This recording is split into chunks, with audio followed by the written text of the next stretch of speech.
Texas A&M SEC Network. Bob, get started, please. Uh, Hey, Eric. A year ago in February, you guys were going through a real rough stretch without Isaiah. Had some really tough, close losses. This year, you're winning these close games. What's been the difference in winning these close games this year? Yeah, I mean, I just think the guys are, first of all, they're playing really hard. They're executing. The timeouts have an inner confidence to them. I guess, the roles are, I think everybody kind of understands their roles, exactly what's needed. And we're a little deeper as well, Bob. I think all those things, have helped us in close games. How gratifying has it been? Because obviously losing's tough. Losing close games, I think, would be tougher. And you guys are winning these really tight games. And these are against teams that, Mississippi State had won 6 in a row. Kentucky had won 8 in a row. Orange hadn't won a Mizzou since 16. Hadn't won a regular season game against Florida since 2013. So you guys are breaking some pretty long streaks too. Yeah, no, I mean, I think like for us, it's just a matter, when we're going to play, A&M on Saturday, Bob, I think we're just worried about, I don't know, series records or anything like that. I just think it's how do we become better today at practice, and then how do we get ourselves ready for Saturday's game? And one more on that topic. In the last 3 games, you guys had, decent leads, 8, 10, 12, whatever, 15. And then the other team came back and took the lead, but then you guys didn't freak out. You hung in there and then made plays to win the game, especially on the defensive end, getting stops. Well, what have you thought about that? No, our when we need a stop down the stretch has been really, really good of late for sure. And I mean, I keep, I've said it, our players know it, like there's always going to be a game of runs. So, what happens to start the game before the first 4-minute timeout, if you get down, then people say you get off to bad starts. And if, you give up a lead to Florida, but then you close out with the win and win by double digits. It's like, I mean, the other team is going to make a scoring run in basketball. It doesn't matter who you're playing. That's why the games are 40 minutes, and probably why there's less upsets in the NBA is because it's a 48-minute game. And if you shrunk a college game to 30 minutes, there'd probably be even more upsets, just because, the length of game time, is going to kind of even itself out with the better team winning over 40 minutes for the most part. So, I think that our guys have done a good job, whether we created a lead and then the other team went on a run and then we've come back.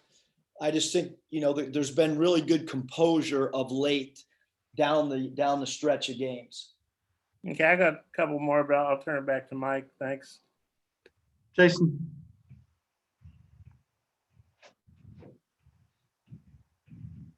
You're muted, Jason. Hey, Coach, your freshmen, how big of an impact have they really made down the stretch for you guys? And then where would you put them in maybe the list of the freshmen in the league, the 3 that have really stood out for you this year? Yeah, I mean, I think that obviously, Moses, has been really good all season long. And I think Jalen and Devo have steadily, daily improved. I think they're still getting better. I think they'll be better in 2 weeks than they are right now. All 3 of them are hungry. All 3 of them work hard pre-practice and post-practice. All 3 of them are happy. Obviously with KK, it's just that he's injured, and that's been unfortunate for him and for us. Where they rank, I don't know, Jason, because I don't have all the other guys in front of me, so I haven't given that much thought. But I think all 3 of them have been phenomenal for us, and I think they're great freshmen in the SEC. And I think that you put those guys in any conference and they would be considered, having great freshman years. Jacob? Eric, during this SEC win streak, you guys have had no shortage of national attention between, the ranking and people talking about the NCAA tournament. How do you get the guys to kind of balance, enjoying the national attention, but also focusing on just the next game and not, getting caught up in the outside noise? Yeah, I mean, I think unfortunately, Jacob, you guys can't go down there in 10 minutes and 37 seconds and see. We're not going to go down there. I mean, we're practicing, man, and we're not patting anyone on the back, and we're not saying we've done, no one's taking a bow down there. I can tell you that. Like, we're putting on our hard hats and we're going to work, and we played well. I think, obviously our guys are on the internet and see what's out there, but we have 2 road games. It's really hard to win in the road in the SEC, in case anyone doesn't know. So those 2 on the road, difficult. We have 2 overtly really difficult games at home. So we have 4 games down the stretch. Each is going to have its own theme and identity of how those things roll out. But our concern is, how do we win against Texas A&M? And, not to worry about anything other than our 4 remaining regular season games. Curtis? Hey, Coach, I know A&M plays at one of the slower tempos in the Power 5, and you guys have proven that you can win some of those grinded out type games. But when you consider that and then them coming off such a long period between games, is there any added emphasis to maybe picking up the pace or the tempo? No, I mean, I think they do a great job of playing the game at their pace. They're really good defensively. Miller, number 5, has done a great job on the glass and had a really good year. And we know from last year that Chandler, number 0, and number 1, Flag, and those guys can score the ball. And number 3, Jackson, they're all returners that played well last year. I think Gordon at the point guard, number 20's, a good basketball player. And Coach Buzz does an awesome job. We can try to play it at a certain pace, but you've also got to understand that if the game is in their pace, that you've got to be able to win the game, both styles of play. And so shot selection becomes really important. And that's one of the areas that I think we've drastically improved. You can't, if a game's a little bit slower paced, you can't take bad shots. You've got to make sure that your shot selection is really good, which is some of the stuff that we'll talk about today and tomorrow. Hutch? Yeah, Coach, I noticed Desi only played like 5 minutes the other night, and he's had a couple of games like that. Is that just kind of a matter of, he only got 40 minutes to distribute around, and Devo playing well of late? Yeah, I mean, I think, you look at our team and Jalen Williams' minutes have gone up, as has Devo's. Devo's from the beginning of the year till now that, they've drastically gone up. And anytime a player's minutes go up, somebody else's, is going to go down.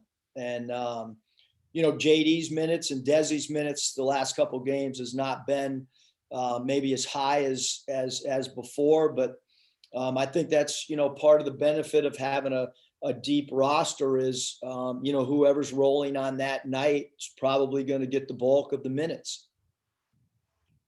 Ty? Yeah, Eric, you were talking about composure a little bit earlier, and you were just kind of laying out how Jalen, Devo, and Moses have played this season. I know KK got injured. With true freshmen, a lot of times it takes a little bit for them to get acclimated to the college game. And I know you guys had struggle early on in conference play. It doesn't help when you're playing some of the better teams in the SEC. Are you surprised how quickly those 3 individuals have kind of righted the ship and helped this team get on the 7th game SEC winning streak? Yeah, I mean, like I said, Ty, those guys have done a great job. And then I think that the calming influences for us, every game have been Tate and Justin Smith. I mean, those are the 2 guys that, in the huddles at halftime. When we talk about adjustments, I mean, those two guys are probably the, huge keys to our composure. And you would expect that from guys that are seniors. And then the freshmen have done a great job of kind of figuring out their own little niche on that given night. Moses didn't have a great scoring night last game, but he did a really good job defensively and played great team defense, and he drew extra attention from Florida, and that allowed other guys to have good games. Obviously, against Florida, Devo was a guy that really scored the ball for us. So I think it's, as with anything with the team, it's been really good team contributions all the way through. Hey, You mentioned the. Oh, sorry, Mike. sure. Hey, Coach. I think you're one of the few coaches in America who joined an SEC network telecast while your team was playing, and also your mom jumped on the broadcast the other night. Did you get a chance to watch that, and just what you thought about that? Your mom being on a SEC broadcast while you're coaching a game. Yeah, I thought it was pretty cool. Certainly, it's been well documented that she likes to critique me. So yes, Danielle did. Tape the broadcast, and I did get to listen. I know she got a shot in there, a jab in there about my lack of size and height. But yeah, I critiqued her on trying to be a little bit more positive about my stature. And so I listened, but I did think, we talk about composure.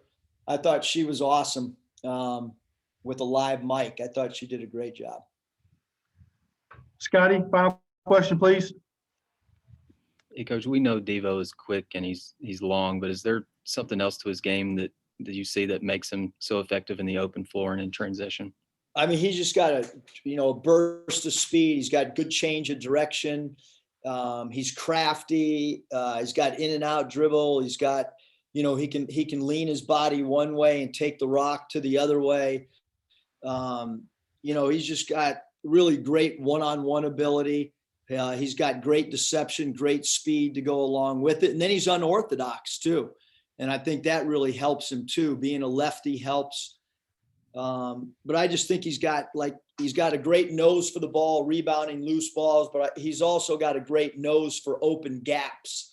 Where there's a gap in a defense, he seems to find it and kind of slither through it. And then we just keep working with him on becoming a point guard as well. I think that's the next evolution to his game as we look kind of into the future for Devo. Hey, Coach, thanks. Appreciate your time. Thanks, guys.